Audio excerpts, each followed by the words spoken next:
Selamat pagi, salam sehat, salam unggul, salam sejahtera. Perkenalkan, nama saya Haryanto Otmil Sabe. Saya mahasiswa S1 Keperawatan RPL Batch 6 Universitas Ngudi Waluyo. Saya bekerja di RSUD Dr. Haji Yusuf SK Tarakan.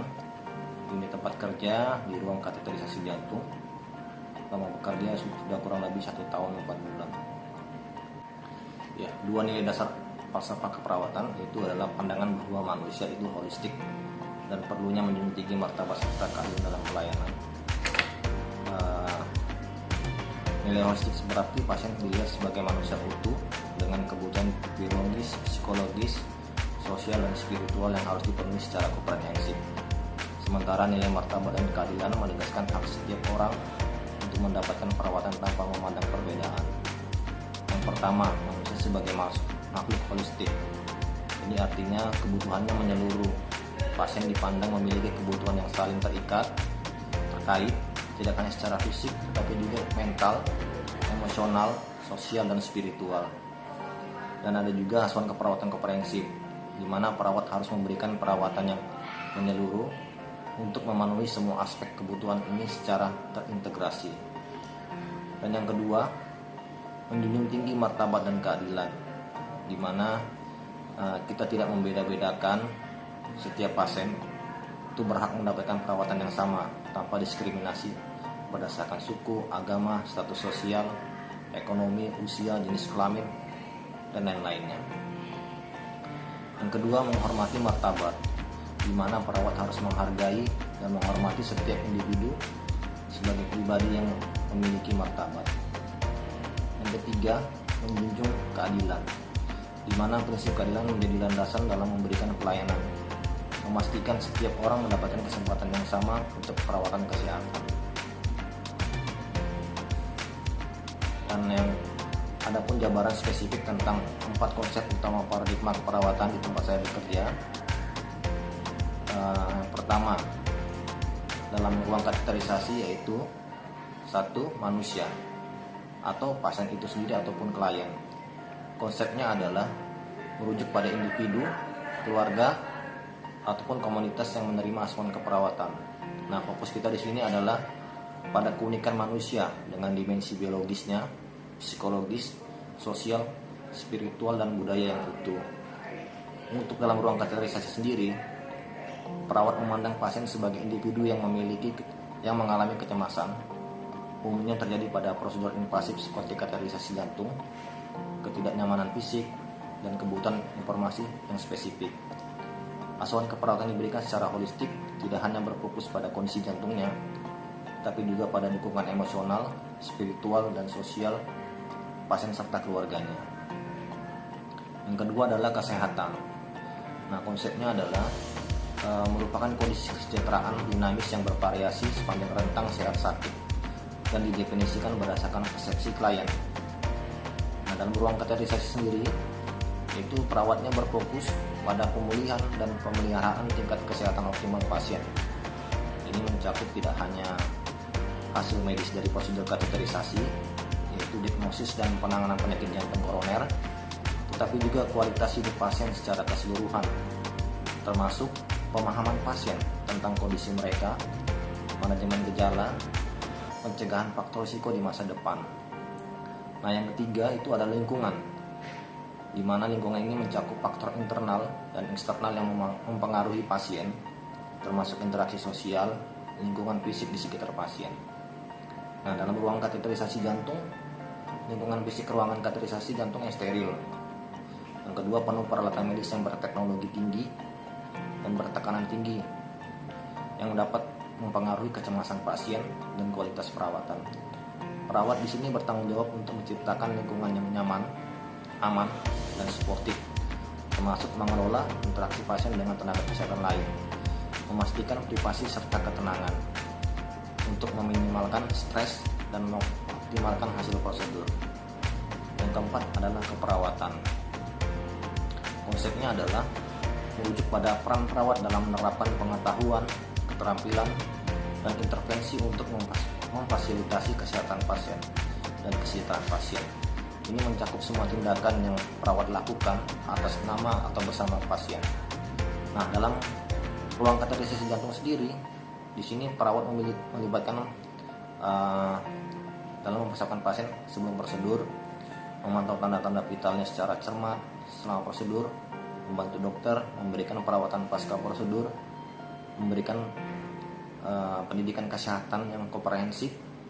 Nah, peran ini membutuhkan pemikiran yang kritis, keahlian teknis, dan kemampuan komunikatif yang efektif untuk memastikan keselamatan pasien dan hasil yang optimal.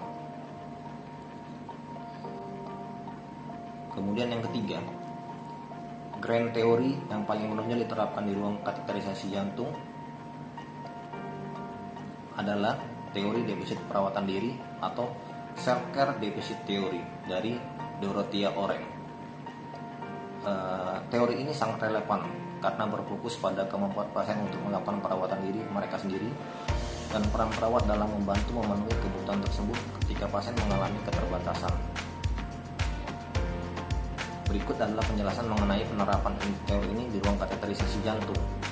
Yang pertama, konsep utamanya. Teori Oren memiliki 3 konsep utama. Yang pertama, perawatan diri atau self-care, di mana kegiatan yang dilakukan individu menjaga kesehatan dan kesejahteraannya. Yang kedua, kemampuan perawatan diri atau self-care agency, di mana kemampuan seseorang untuk melakukan perawatan diri. Dan yang ketiga, defisit perawatan diri, self-care deficit, itu kondisi di mana kemampuan perawatan diri pasien tidak mencukupi untuk memenuhi kebutuhan perawatan dirinya. Disinilah intervensi keperawatan diperlukan. Nah, perawatannya di ruang kateterisasi jantung. Yang pertama, sebelum prosedur, pasien seringkali mengalami kecemasan dan ketidakpastian mengenai prosedur kateterisasi jantung yang invasif. Nah, di sini perawat menerapkan teori Oren dengan mengedukasi pasien secara menyeluruh tentang apa yang akan terjadi, mempersiapkan fisik dan mental mereka, sehingga mengurangi defisit pengetahuan dan kecemasan, serta meningkatkan kemampuan pasien untuk berpartisipasi aktif dalam perawatannya sendiri. Yang kedua, selama prosedur, meskipun pasien dalam kondisi sadar atau sedasi minimal, mereka tidak dapat melakukan perawatan diri secara mandiri. Nah, perawat dan tim medis yang mengambil alih peran perawatan sepenuhnya dengan memonitor tanda-tanda vital secara ketat, memastikan tekniknya steril, dan mengolah obat-obatan. Yang ketiga, setelah prosedur atau pemulihan, ini adalah tahap paling kritis penerapan Oren, di mana pasien harus menjalani tirabading ketat selama beberapa jam untuk menjaga komplikasi perdarahan di lokasi akses. Itu biasanya pada paha ataupun pada tangan. Perawat berperan dalam sistem pendukung pendidikan dan kompetensi parsial, yaitu pemantauan dan pencegahan komplikasi. Perawat memonitor tanda-tanda vital, lokasi bekas tusukan, nyeri dan ketidaknyamanan secara ketat. Yang kedua, edukasi dan dukungan, di mana perawat memberikan edukasi pasca prosedur, termasuk batasan aktivitas, perawatan luka di rumah, dan jadwal minum obat. Tujuannya adalah mendorong pasien untuk mandiri dalam manajemen perawatan diri mereka saat di rumah. Secara keseluruhan, teori Oren memberikan kerangka kerja yang sistematis bagi perawat di ruang kateterisasi jantung untuk menilai kemampuan pasien, mengidentifikasi defisit perawatan diri, dan merencanakan intervensi yang tepat untuk membantu pasien mencapai kemandirian optimal dan pemulihan mereka.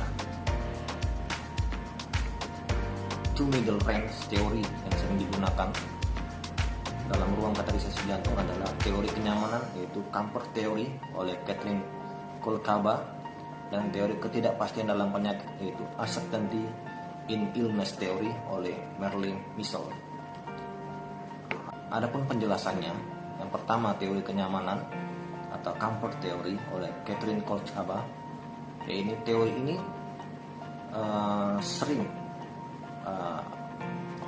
teori ini sangat relevan di ruang kateterisasi jantung karena pasien seringkali mengalami ketidaknyamanan fisik, misalnya nyeri akibat prosedur, atau posisi yang tidak nyaman di meja operasi, atau psikospiritualnya, yaitu kecemasan, ketakutan, kekhawatiran tentang hasil prosedur. lingkungannya juga, itu suhu ruangan yang dingin, dan sosiokultur seperti masalah keuangannya juga, dan lingkungan keluarga. Nah, konsepnya di sini adalah kenyamanan dibagi menjadi 3 bentuk, yaitu lega, kemudahan, dan transendensi dalam 4 konsep, yaitu fisik, psikospiritual, lingkungan, dan sosiokultural. Nah, penerapannya di ruang kateterisasi jantung, yang pertama fisiknya, perawat dapat memastikan posisi pasien nyaman, memberikan manajemen nyeri yang efektif, dan memantau tanda-tanda vital secara cermat. Di psikospiritual, yaitu perawat memberikan dukungan emosional, mendengarkan kekhawatiran pasien, dan memberikan informasi yang jelas tentang prosedur untuk mengurangi kecemasan pasien. Lingkungannya, menyesuaikan suhu ruangan, membatasi kebisingan, dan memastikan lingkungan yang tenang sebisa mungkin. Sosiokultural, yaitu memfasilitasi komunikasi dengan pasien dan keluarga, memastikan kebutuhan spiritual atau budaya pasien terpenuhi. Tujuannya adalah dengan meningkatkan kenyamanan, perawat membantu pasien secara mencapai hasil kesehatan yang lebih baik, seperti pemulihan yang lebih cepat dan kepuasan pasien yang meningkat. Yang kedua, yaitu teori ketidakpastian dalam penyakit atau uncertainty in illness theory oleh Merle Mitchell, di mana pasien yang menjalani kateterisasi jantung sering menghadapi tingkat ketidakpastian yang tinggi. Mereka mungkin tidak yakin tentang diagnosisnya, jalannya prosedur, serta hasil yang akan didapatkan, prognosis jangka panjang, atau perubahan gaya hidup yang akan diperlukan setelahnya. Nah, konsep utamanya adalah teori ini berfokus pada bagaimana pasien memproses ketidakpastian dan mengelolanya. Ketidakpastian dipandang sebagai keadaan kognitif di mana individu tidak dapat memprediksi hasil suatu situasi secara akurat karena kurangnya informasi atau informasi yang ambigu.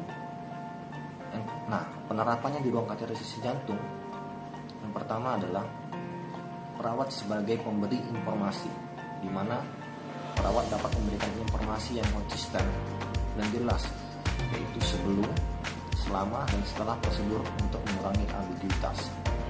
Yang kedua adalah dukungan komunikasi, di mana perawat berperan sebagai sumber informasi utama, mendengarkan pertanyaan pasien, dan mengklarifikasi kesalahpahaman. Yang ketiga adalah membangun harapan yang realistis, yaitu di mana membantu pasien memahami apa yang bisa diharapkan dari prosedur dan proses pemulihan, yang membantu mereka mengelola ketidakpastian dengan lebih baik. Nah, tujuan dari teori ini adalah teori ini membantu perawat atau memandu perawat untuk mengidentifikasi sumber ketidakpastian pasien dan menerapkan intervensi untuk mengurangi ketidakpastian tersebut, sehingga meningkatkan adaptasi psikologis dan kesejahteraan pasien. 3 praktikal teori yang selalu digunakan di ruang kateterisasi jantung. Yang pertama, teori hemodinamika, di mana hemodinamika adalah suatu studi tentang hukum-hukum fisik yang mengatur aliran darah dalam sistem peredaran darah. Ini adalah inti dari sebagian besar prosedur diagnosis di ruang kateterisasi jantung, di mana selama kateterisasi, kateter dimasukkan ke dalam pembuluh darah dan diarahkan ke ruang jantung ataupun arteri koroner untuk mengukur tekanan dan aliran darah. Nah, adapun prinsip-prinsip hemodinamika yang dikaikan dokter adalah 1. Mengukur tekanan di berbagai ruang jantung, baik di atrium maupun di ventricle, serta di pembuluh darah besar seperti di arteri pulmonalis maupun di aorta. Yang kedua, menghitung curah jantung ataupun cardiac output, serta resistensi pembuluh darah sistemik di paru-paru, seringkali menggunakan prinsip atau metode termodilusi. Yang ketiga, mengidentifikasi adanya penyempitan katup jantung, kebocoran, ataupun adanya hubungan abnormal dalam struktur jantung. Yang keempat adalah menilai signifikansi fisiologis dari penyempitan arteri koroner, misalnya dengan pengukuran fractional flow reverse atau FFR, ataupun juga kita bisa menggunakan IFR. Nah, yang kedua adalah teori proteksi radiasi atau radiation protection, di mana prosedur di ruang cath lab itu sangat bergantung pada pencitraan sinar X atau fluoroskopi untuk memandu penempatan kateter dan perangkat lain secara visual di dalam tubuh pasien. Paparan radiasi merupakan risiko yang melekat, sehingga prinsip proteksi radiasi sangat penting. Nah, penjelasannya adalah teori ini diterapkan melalui 3 pilar utama. Yang pertama, waktu, di mana meminimalkan durasi paparan radiasi atau waktu fluoroskopi seefisien mungkin. Yang kedua, jarak. Kita harus menjaga jarak sejauh mungkin dari sumber radiasi. Yang ketiga adalah perisai. Nah, kita memakai shielding. Penggunaan alat pelindung diri atau APD seperti celamek timbal atau apron ya biasa kita. Kemudian ada pelindung tiroid, kacamata timbal, serta tirai atau kaca pelindung gantungan di meja operasi. Tujuannya adalah menjaga dosis radiasi serendah yang didapat dicapai secara wajar. Yang ketiga adalah teori sterilitas dan asepsis. Sterility and asepsis. Karena prosedur di ruang kateterisasi bersifat invasif, maka yaitu memasukkan instrumen ke dalam sistem peredaran darah, pencegahan infeksi sangat penting. Yang ketiga adalah teori sterilitas dan absesis. Sterility and absesis. Karena prosedur di ruang kateterisasi bersifat invasif, memasukkan instrumen ke dalam sistem peredaran darah dan pencegahan infeksi sangat penting.